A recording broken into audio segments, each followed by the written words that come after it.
Are expensive, and they are expensive. We talk about that before. Your time is precious. If you want to go that route, it's something to think about. This might sound like a lot of work up front. It's going to save you a lot of headache though later down the road. It's going to save you a lot of text messages, a lot of Facebook messages.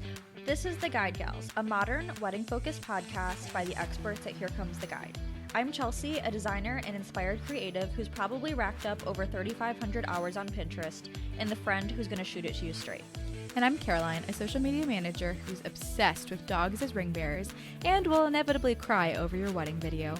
We've seen it from all sides. We've been brides, planners, bridesmaids, and have worked with standout brands throughout the industry. Think of us as an extension of your wedding party and hang out with us as we share the ins, outs, ups, and downs of the road to I Do.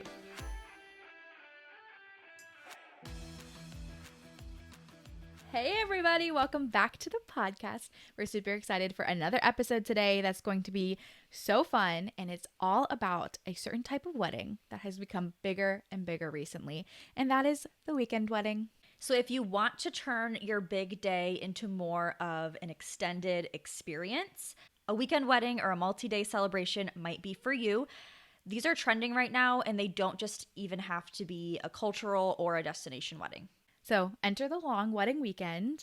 Couples are opting to stretch out their festivities over 3 to 4 days with multiple events surrounding you. And those could be events from a welcome party. There's obviously the ceremony and reception.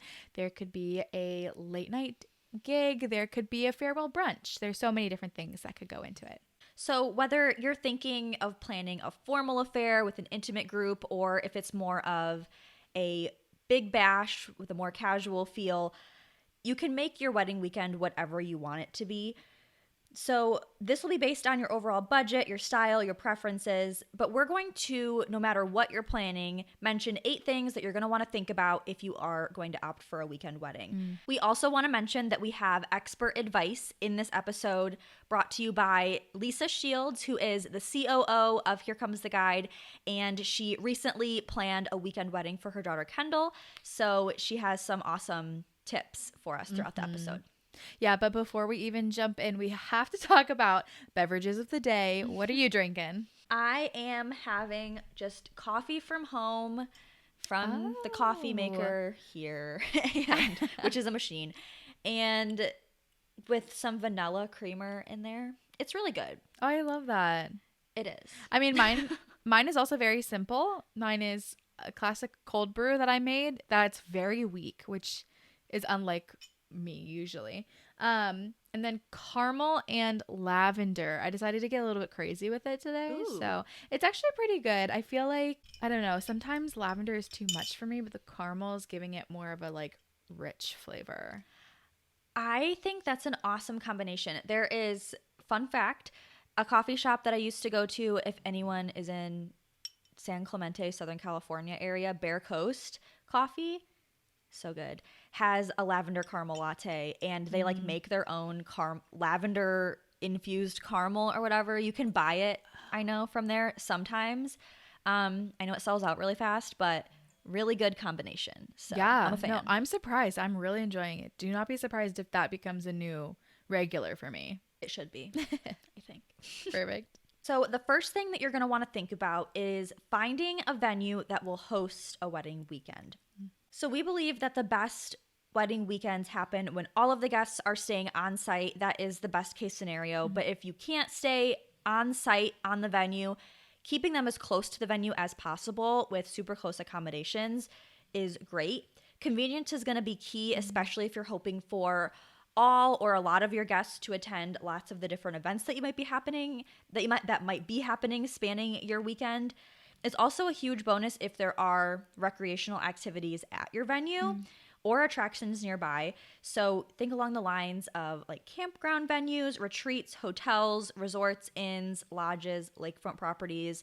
It's really great if they have those nature-filled activities, or if it's a hotel or resort, sometimes there's a spa, which is really nice too. Yeah.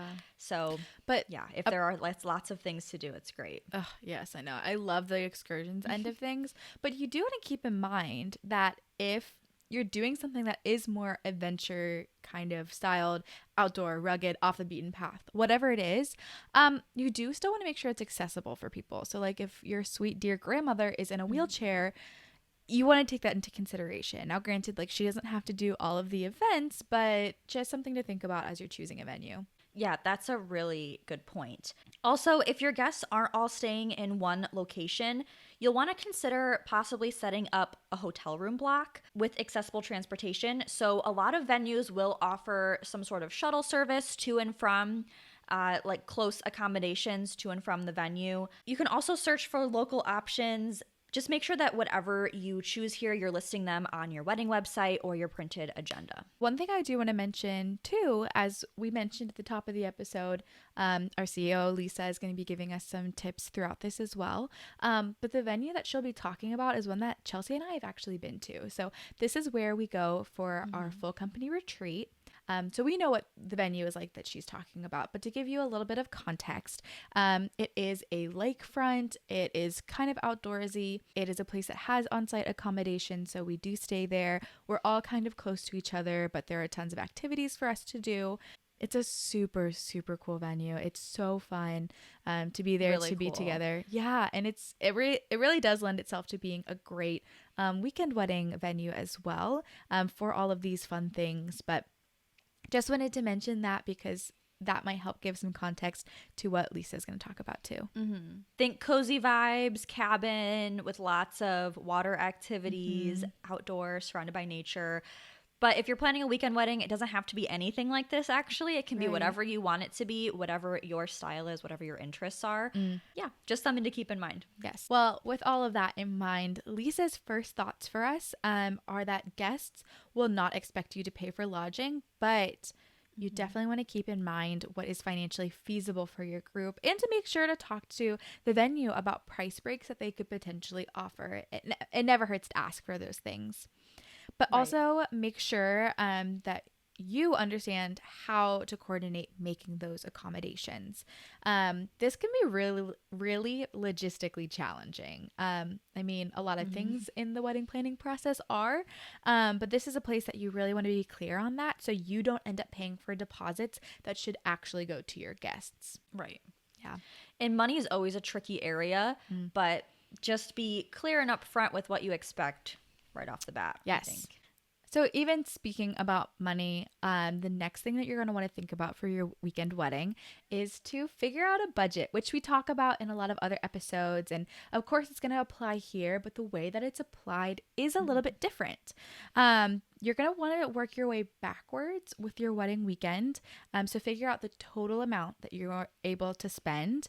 And then you're going to have to go through and separate each event and then allocate a portion of your total budget to each event because, you know, each event requires its own budget because it requires its own event space, vendor team, guest list, timeline. So your wedding itinerary could look like a day 1 welcome party, day 2 you do daytime recreational activities and then have a rehearsal dinner. Then day 3 you have the wedding ceremony and reception, maybe an after party, and then the next day you have a farewell brunch. So each of those events is going to need its own budget, allocate its own vendor team, things like that. So there's a lot and it can definitely add up really quickly. So keep in mind, you don't have to throw a super fancy event. It doesn't have to be expensive. You can keep things very budget friendly and still achieve a wonderful, wonderful event. So think maybe a welcome bonfire, a casual barbecue by the pool, or even a non-hosted event at a local brewery. Yeah, for sure. And your wedding weekend, your wedding in general can be whatever you want it to be. So if you are more on the more casual side, that's totally fine as long as it makes sense for you. That's great. And speaking of budget friendly, it's also really important to be transparent about the potential costs for your guests. So communication is key. You want to let them know early. You want to put it on the wedding website, on invitations. You want to let them know exactly what they'll be expected to pay and a general price range for the different anticipated costs. So this might include things like transportation, accommodations, anything that they opt to enjoy between the wedding events, like certain restaurants or activities, local attractions. You'll want to use words like cash bar or no host event to make sure that you're making it super clear that they will have to pay on their own for certain things. Try also to provide options for them, especially for those in between events at different price points. So that way, all of your guests, no matter who they are, no matter what kind of budget they have, they still feel comfortable and like they're able to enjoy the weekend. And some of Lisa's thoughts that she has on this: you may have close family members or friends that will want to help you with those different offshoot events. Like you might have your mother-in-law who really wants to help with the farewell brunch. Not sure if that's the case for you, but I wouldn't count on this. But some people will really want to be involved and help. You also can consider reutilizing decor. So this is a pro tip also from Lisa. Yeah. But she says that if you have a welcome pizza party and you use really cute candle accents, these can be reused at the farewell brunch or at reception tables during your wedding. So if you have staple decor, you can reuse them in tons of different ways, and you can create different looks with these at a fraction of the price. So a huge money and even time saver especially if you're DIYing any of those things. Oh my gosh. And again, like we talked about that before, your time is precious. Yes. So finding ways to really, especially on a wedding weekend where a huge thought process is spending time with your loved ones. Yeah, reuse, save yourself some time. That's invaluable things in the long run. For sure. The next thing to consider is hiring a wedding planner. So we're not going to sugarcoat it. Planning a weekend wedding is a lot of work, and it could end up being a logistical nightmare if you're trying to do it yourself. Planning a wedding alone is a huge task. It can feel like its own part-time job or full-time job. But if you're adding a whole weekend full of events to the mix, it's a lot. So there's a lot of moving parts. If you don't have the time or energy to deal with all of these details, and if your budget allows, finding yourself a wedding planner is going to be amazing. So even though this might take up a good portion of your budget, it can be kind of pricey. They'll typically end up saving you money in the long run. They'll have a good amount of know-how, and they'll have lots of vendor connections. And then once again, they're going to save you lots of stress, which is huge. Huge. Yeah. I know. We said Your it before. sanity. We'll say it again. Yes. And I do think that's such a cool thing within the industry that I don't think everyone realizes, that planners, their knowledge, their expertise, their experience can actually save you money. Like it feels like you're shelling out a lot for that service, but it actually, it could save you. One of the things that I thought was super cool that Lisa shared with us is that they had a coordinator and a planner. The coordinator had a lot of know-how and experience with the venue specifically. So they had the coordinator just kind of tackle all of the things surrounding like the other weekend events. And then their wedding planner handled the ceremony, reception, kind of that main big day stuff. And I thought that was a really smart way to split it up. And I think that really helped make sure that there's like a point person for each thing, that they are splitting up those tasks. So it's not just one person trying to tackle everything for that weekend. If you have the ability to do that, I think that'd be super cool, because you never, want to throw too much on one person, and just being able to know that there's that point person who's going to absolutely execute their job to the best of their ability is going to be great. Yeah, that's awesome. And it's really great that they had both of those resources available to them. Just know that a wedding coordinator is not a planner, and a planner is not necessarily a coordinator. Vice versa, it goes both ways. A lot of venues do come with a coordinator, and they're an awesome resource. They know the venue super well, but they're not really going to help you likely with stuff other than on the day of or days of your event. So becoming clear on exactly what they can help you with is really important. Okay, so the next thing that you're going to want to do and think about is coming up with your itinerary. really the trick is with a wedding weekend, it's hard because there are a lot of events that you want to pack into there and all of your special people, but you don't want it to feel too packed. You really do want to space out those activities, because you could easily overwhelm your guests, make them feel rushed between events. And I know being a part of wedding parties, it's easy to feel like that surrounding a wedding anyways, but especially the atmosphere that you're creating is really important to think about. So definitely build in downtime for your guests to do whatever they want, whether it's exploring the local surroundings or just truthfully taking a nap. And make it super clear to your guests that they are not obligated to attend every single event. Allow them to treat your wedding weekend like a mini vacation, and that's only going to help them feel like your wedding weekend was the best event ever. Finding that combination of time where, yes, they're celebrating you and spending time with you, but they also do get to have downtime and really just enjoy the weekend, just as it is going to be really helpful. Yeah, and Lisa's expert tip here is to definitely emphasize that downtime. You don't want to keep everyone hyper scheduled. So she mentioned that the sweetest part of their wedding weekend was all of the more organic time that they got to spend with each other and connect with their favorite people. It creates such a great buildup to the actual wedding, and it reduces the stress for the bride and groom. They have lots of time other than just at the reception to get to talk to everybody, thank them for being there, connect with them.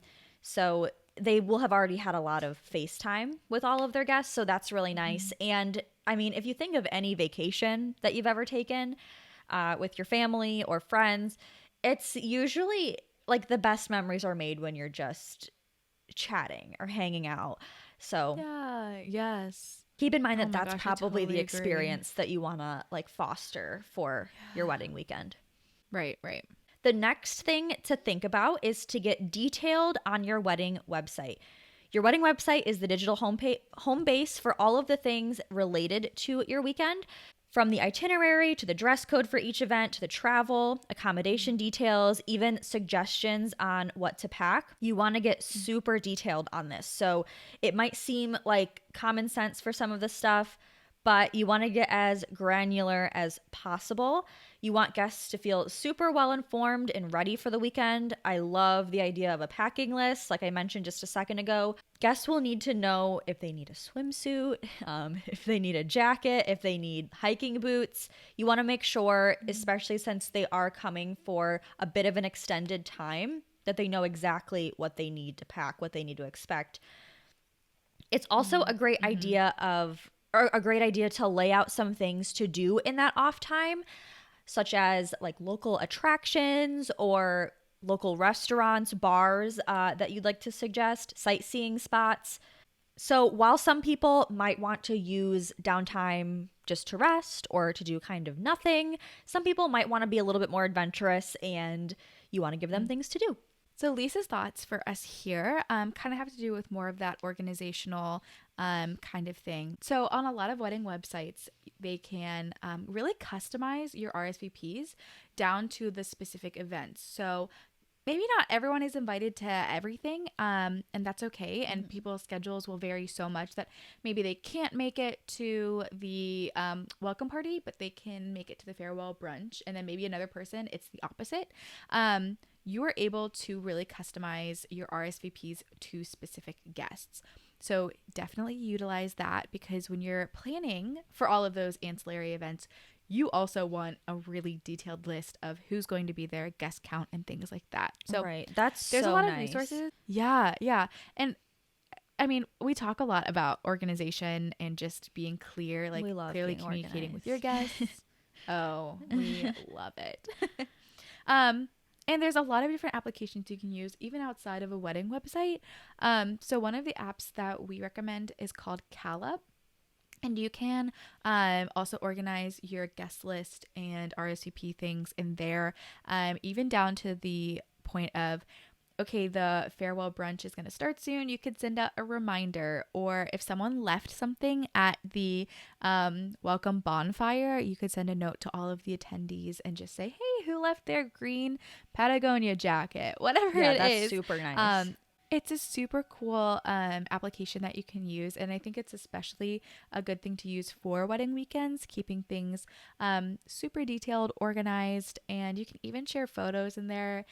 It's a really cool app. You should definitely check it out. It's a great organizational communication tool. The next thing to think about for your weekend wedding is to send save the dates early. Truthfully, a lot of the things that you're going to do for destination and weekend weddings, you want to try and do that communication sooner rather than later. So you might actually send your save the dates up to a year in advance, because sending them out early gives your guests plenty of time to make travel and accommodation arrangements secure, competitive rates for those things, save up their vacation days, to request time off. So just giving them ample time to make all of the arrangements that they need to. So also putting your wedding website URL on the save the date can be super helpful, because it can give even more detailed information to your guests sooner. And then after save the dates, you'll even want to send your wedding invitations like 3 to 5 months in advance. Again, giving guests plenty of time to RSVP, making sure you get the right guest counts, because there are so many different events happening over the weekend, and just giving the most time to get super organized and just make sure your guests have everything they need and you have everything that you need. Yeah, and of course it's a lot for you to think about when it comes to planning the whole thing, but if you're throwing a whole weekend at your guests, it's a lot for them to think about too. So really the earlier the better. As soon as you know the information, start sharing it. So Lisa's thoughts on this, her expert tip is that for her daughter's wedding, not every single guest was invited to every single event over the weekend. So they had a supplemental insert that they put into the save the dates to give details about the weekend wedding portion. So they were paying for some accommodations, but not all. I think they paid like maybe for some of the wedding party. So they customized the inserts for the wedding party. That's what she said, so that they knew exactly what was covered up front. So it sounds like every save the date probably got a bit of a unique insert just according to where they fell on that guest list. So it helped everyone know up front exactly what to expect. It allowed them to plan for time off, all of the things. And creating those different inserts, even if they are a little bit customized, might sound like a lot of work up front. It's going to save you a lot of headache though later down the road. It's going to save you a lot of text messages, a lot of Facebook messages. What's going on? Read your insert. Yes. That's all that you have to say. Or visit the wedding website, which is really great too. If people are starting to bombard you with questions, if you have a website set up with all of the information, it's really great to say like, hey, hope you're doing well. Here's this link. You can find all of this stuff here. If you still have questions, reach out or don't. So yeah, having all of your stuff in one place and organized for all of your guests is a really great idea. Yeah. The next thing that you could consider are welcome bags. So if your budget allows, we really love the idea of arranging welcome bags for your guest. They can include a welcome note, maybe a printout of your weekend itinerary, a map of the area, locally made treats, a list of local transportation companies, attractions, travel-sized essentials, really anything that you want to throw in there that makes sense. You can cater the welcome bag contents to the environment or your type of event. So for example, if you're enjoying a lakefront weekend, consider giving your guests small bottles of sunscreen, bug spray, sunglasses, stuff like that. Or if you're doing a wine tasting tour, you could throw in some things like a bottle of ibuprofen and a water bottle that they'll probably appreciate the next day. So yeah, you can make it whatever you want, but we love gift bags. I mean, who doesn't love getting like a little something? I love putting together gifts for other people. So like this type of thing is like totally up my alley. And Lisa also agrees. Wedding welcome bags are so fun. All right. Lastly, something you're going to want to think about is how to document each day. Because you're going to want to remember this weekend forever. And I mean, no doubt you'll have a photographer for the day of, for ceremony, reception, things, but you'll want to figure out how you can capture the fun throughout the rest of the weekend. I mean, yeah, you could hire a professional photographer for every event if that's within your budget, but there are also a lot of alternatives that you can use to still capture the fun of the weekend. So we have some ideas for you if that's something that you want to think about. The first one being to designate a trusted guest. So you could assign a friend, a family member per each event to be a camera person, but definitely keep it really low pressure and informal. Yeah. Just ask them to snap like notable moments.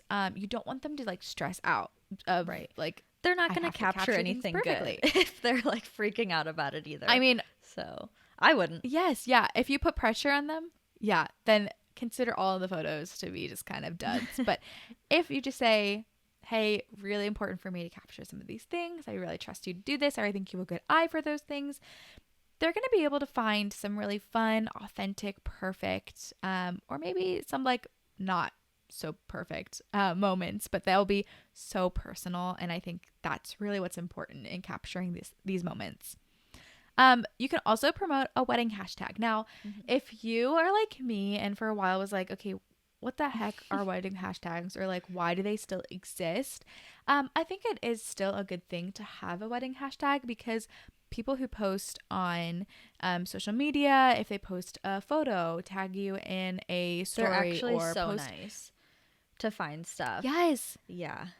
I especially think if you think of wedding hashtags more so in the video format, like people who post maybe a TikTok of like attending your wedding weekend, and just getting to see the weekend through their eyes, through those photos and videos, can be so fun. So you're probably going to get some great things. Really definitely encourage that if you do decide to create a hashtag, and make sure that everyone knows what that is and that you're displaying it in all the right places.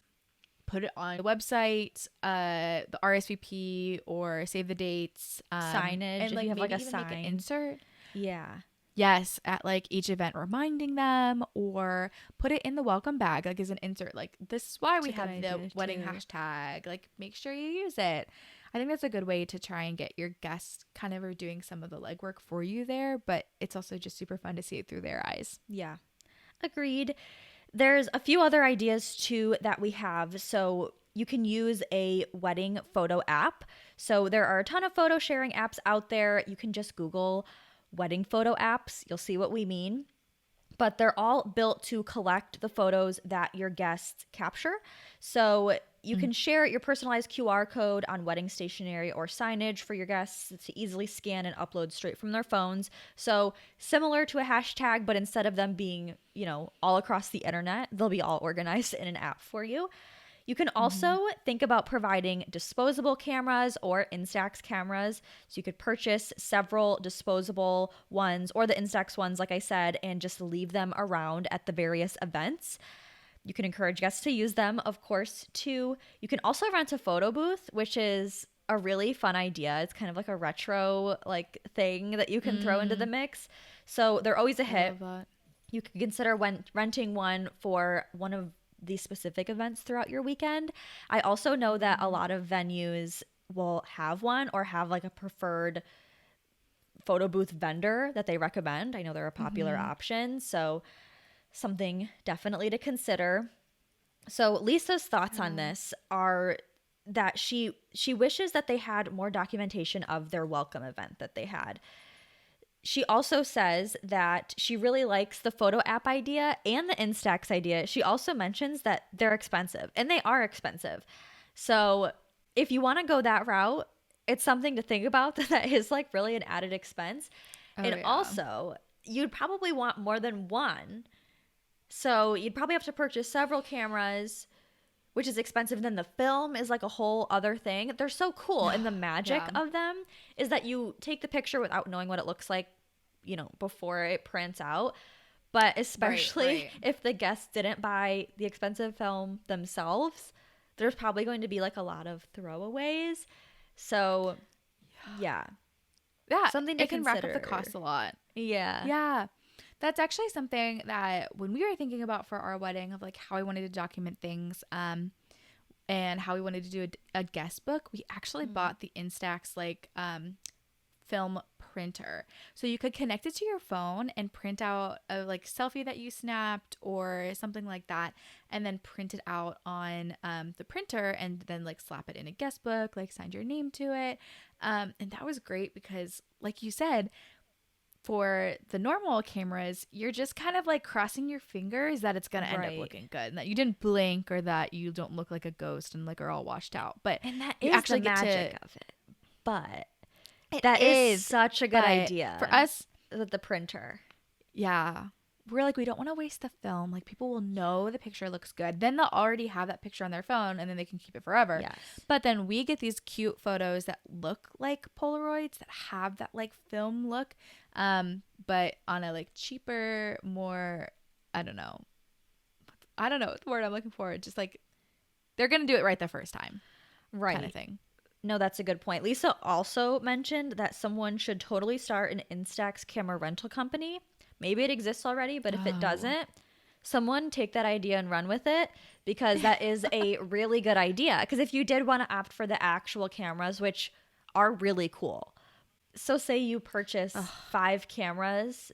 What are you going to keep 5 cameras? I guess you could like divvy them up. Or like, yeah. Like, if they want a camera, but I guess yeah, like, that'd be a great yeah, idea. like to be able to rent. the bride could take one throughout her day. The That's true. bridal party like can have 2. The parents could have, like, the coordinator maybe could snap some. I don't know. Yeah. That could be cool. So those are really the main kind of things that we are going to talk about in terms of thinking about your wedding weekend. But in case you want more inspiration or want to check out some weekend wedding venues, obviously check out Here Comes the Guide, where we list thousands of venues. And we also have a lot of lists of wedding weekend venues. One of my personal favorites is the coolest camp wedding venues in the U.S. I think that one is so cool.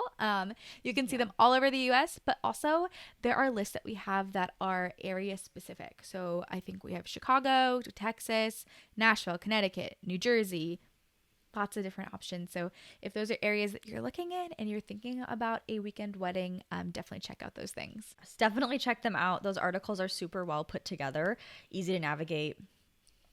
Obviously, we love them.